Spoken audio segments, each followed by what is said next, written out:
Welcome to மகியாரி designer. இனி நம்ம பார்க்க போகிற ஸ்டிச் வந்து ஜர்தோசி லேசி டேசி ஸ்டிச் தான் பார்க்க போகிறோம். இங்கே வந்துட்டு நான் கோரா இது வந்து சாதியை விட சைஸில் கொஞ்சம் பெருசாக இருக்கும். அதுதான் நான் எடுத்திருக்கேன். இந்த மாதிரி டபுள் கலர் எடுத்திருக்கேன். நீங்கள் ஒர்க் பண்ணுறதுக்கு முன்னாடி இது லைட்டாக ஸ்ட்ரெச் பண்ணி விட்டுட்டு எல்லாம் ஒரே சைஸில் கட் பண்ணிக்கோங்க. கட் பண்ணிவிட்டு இது வந்துட்டு நார்மல் நீடியில் தான் பண்ண போகிறேன். நார்மல் நம்ம ஜர்தோசி யூஸ் பண்ணுற தின்னான நீடியில் எடுத்திருக்கேன். இது வந்து சூயிங் த்ரெட் தான் நம்ம ஸ்டிச் பண்ணுவோம். நம்மளுக்கு வேண்டிய சைஸில் வந்து ஜர்தோசியை கட் பண்ணி எடுத்துகிட்டு இந்த மாதிரி ஒரு சர்க்கிள் வரைஞ்சிட்டு நான் சென்டரில் வந்துட்டு 3 mm ரவுண்ட் பீட் வச்சு ஸ்டிச் பண்ண போகிறேன்.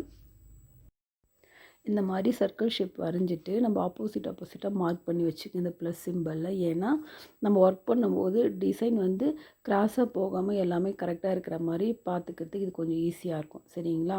இந்த மாதிரி சென்டரில் 3 mm ரவுண்ட் பேர்ல் பீட் வச்சு 2 டைம் ஸ்டிச் போட்டுக்கோங்க.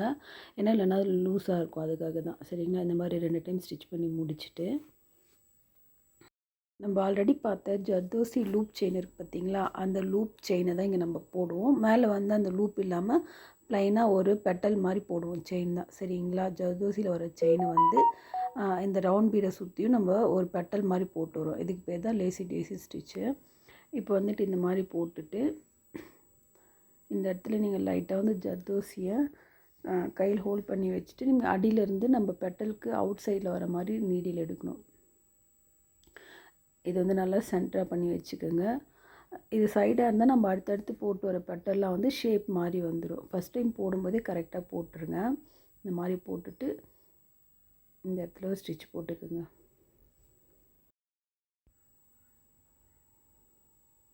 நம்ம போட்டிருக்கிற பெட்டலுக்கு அவுட்டில் வந்து நீடில் எடுத்துகிட்டு மறுபடியும் நம்ம பெட்டலோட இன்சைடில் அந்த டிப்லேயே வந்து நம்ம இன்சர்ட் பண்ணிடலாம்.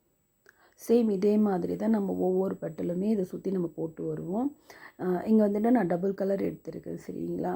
நம்ம சிங்கிள் கலரும் பண்ணலாம். அதே மாதிரி சாதியிலையும் இதை பண்ணலாம். நான் வந்துட்டு கோரா ஜர்தோசியில் வந்து கோரா டைப் எடுத்திருக்கேன். நீங்கள் வந்து சாதியிலையும் இதை பண்ணலாம்.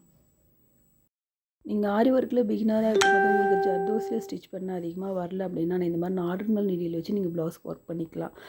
நெக் லைனில் வந்துட்டு 2-3 லைன் செயின் கொடுத்து முடிச்சுட்டு சிம்பிளாக ஒரு பீட் கொடுத்து முடிச்சுட்டு அந்த நெக் லைன் அவுட்லைன் ஃபுல்லாமே வந்துட்டு ஒரு 1 இன்ச்சு இல்லை 2 இன்ச்சு கேப்பில் வந்து லேசி டேசி இந்த ஸ்டிச் மோட்டிவ் வந்து நீங்கள் ஸ்டிச்சஸ் போட்டுட்டு வரும்போது பார்க்க ரொம்ப நீட்டாக இருக்கும். பிகினராக இருந்தால் இதை ட்ரை பண்ணி பாருங்கள்.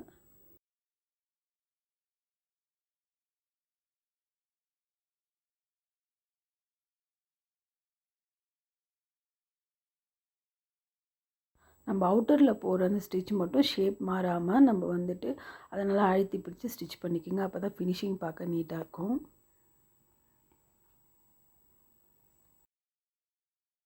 நீங்கள் இப்போ தான் இந்த வீடியோ ஃபஸ்ட் டைம் பார்க்குறீங்கன்னா மறக்காமல் லைக் பண்ணி ஷேர் பண்ணி சப்ஸ்கிரைப் பண்ணி வச்சுக்கோங்க. நீங்கள் ஆரி ஒர்க்கில் ஒரு பிகினராக இருந்தால் என்னோடய சேனலில் வர ஆரி ஒர்க் சம்மந்தமான எல்லா வீடியோ பார்த்தாலே நீங்கள் ஈஸியாக ஆரி ஒர்க்கு ப்ராக்டிஸ் பண்ணிக்கலாம்.